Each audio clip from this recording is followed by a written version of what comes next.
Technology was a key part in the process of developing my music video, as a wide range of technologies helped me along the way and made my production easier to make. Not only did the technologies help me in the physical production, but in the stages of planning and research additionally. To talk about technologies in chronological order would be the most logical way to discuss them, so the first technology to mention would be the Apple Mac computers.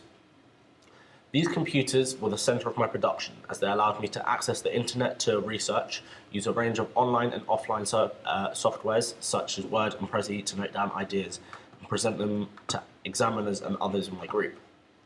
Their fast processor allowed me to carry out editing with no lagging. They're also very user-friendly and so allowed me to navigate with ease, searching for documents that I'd made that were relevant to my research in the Spotlight search. However, although these computers were versatile, responsive, and easy to navigate, they had their downfalls. For example, many times I would have to shift from computer to computer as they wouldn't work properly within the classroom. Some computers took a long time to start up and so ate into my research and editing time. Others lacked software updates such as Adobe Flash, and so I couldn't access YouTube to look at other videos of my genre as a comparison point. One problem that was consistent on all Macs is that they were not linked through a network, and so if I produced a piece of work on one computer, I'd have to stick to using that computer or copy it onto a memory stick and download it onto another. This was a major hassle because it meant because of the technical errors on computers, I sometimes would be able to access my work during lessons and continue it. Google Chrome was the browser I used to access the internet both at school and at home. Chrome was a good browser as it was integrated with my Blogger account and worked fast at loading pages. However, it had detrimental effects on all of the stages of production, as Google Chrome was the only available option at school, and it had a filter on it applied by the school, which tried to block inappropriate sites. However, this was aimed at children, and I'm a sensible 18-year-old who is capable of judging what is appropriate for their viewing at school. And, so this was an issue, as the automated filter blocked a lot of the websites that were useful to me. When I would try to search some music videos or imagery for research purposes, some of them would be blocked. For example, the image search pink was filtered, and so I couldn't access that page of results. This had a little effect on the development stage of my production. However, there was a time when I tried to make a last-minute alteration to the location of the shoot, and the browser once again blocked my search results. This took up time trying to get around the filters and having to wait until I was at home to continue. Blogger was the software that I used through the internet, produced by Google, so that I created a blog. This was probably the best software or technology I used in the entirety of my course, as it was so reliable and gave me exactly what I wanted. As using it, I could create a media blog for my second year and could change the layout and colors so it seemed more professional. I was also able to share my posts with other members of my group and embed pictures and videos into the posts so that what I was thinking about or describing could be shown to other members or examiners. If I wanted to write a new post but wasn't finished with it, I could save it onto the site as a draft so it wasn't published and then come back to it at another time from a different computer and finish it off.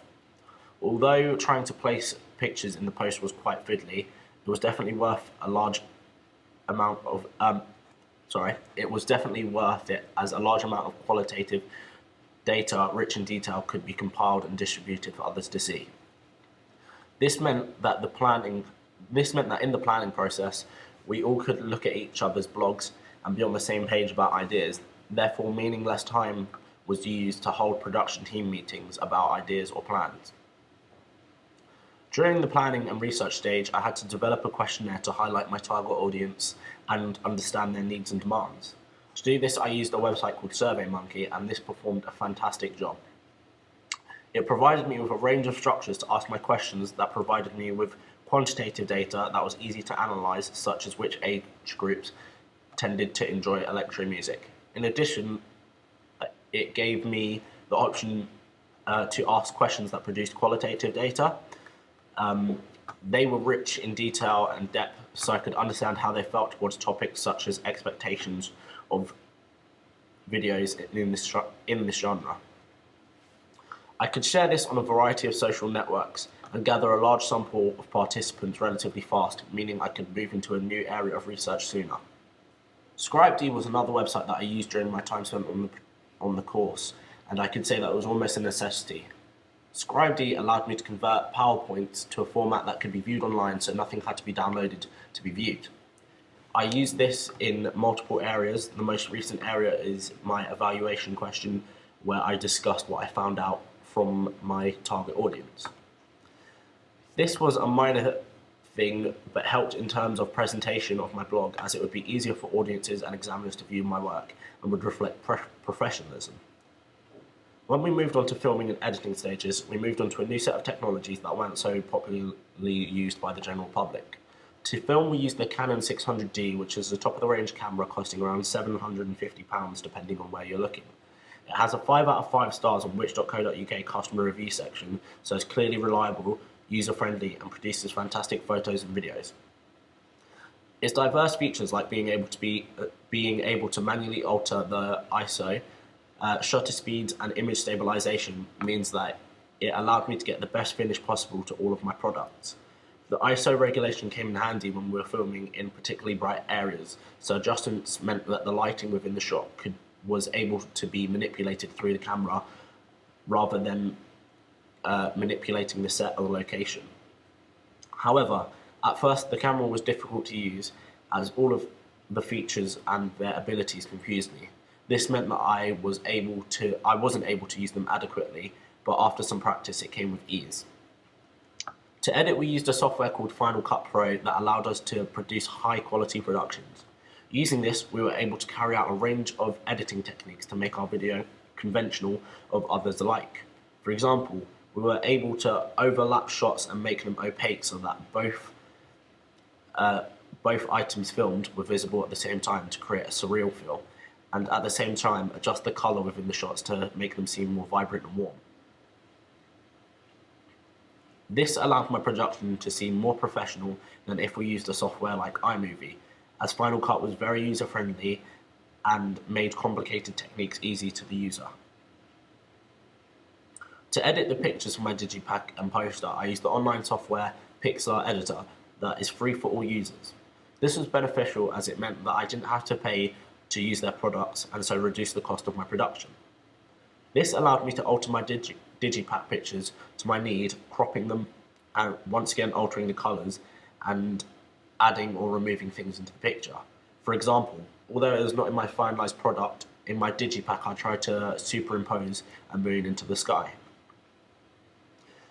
The weakness to using this is that it didn't provide all the features that Photoshop would. However, considering the price difference, £700 compared to nothing, I would say that it was very efficient at doing what it was supposed to. YouTube was the site that I used to export my video onto, and although its rival Vimeo has a better profile for containing high quality videos, YouTube has a wider user base, and so it's easier to find out about audiences' opinions. The site was good as it allowed me to make last-minute alterations to our video, such as cutting the video if needs be, or applying filters to change the feel of the video, making it seem warmer, colder, or even black and white. We were additionally able to apply tags to our video so that it would be easier to find if we were viewing from home when doing evaluation questions. A limitation to using this site is that people often comment negatively to provoke reactions, and so for this reason we had to disable the comments, as feedback we would get on the site wouldn't be valid of people's true opinions. In the evaluation stage, I used limited technologies and softwares as there was little to do, all based around written work. I used the software Prezi to present my evaluation questions in a creative way which engaged the audiences. It allowed me to make a slideshow, but is more interactive and doesn't flow like a normal one. The presentation moves in an unconventional way, and it provides themes that look creative and intriguing. The problem with this is that although it may be easier on the eyes for the person viewing it and more appealing, it took me a while how to figure out the path of the presentation and how to insert or remove slides. This was time consuming, as I often had to start again and delete whole slides to get them into order. Photo Booth was another software that I used in this stage, as it allowed me to record audio for my videos. This was effective as it was simplistic and didn't require much from the recording software. To film it was all I needed. The video saved right to the desktop, so they were easy to locate, and it made this stage fairly easy to complete.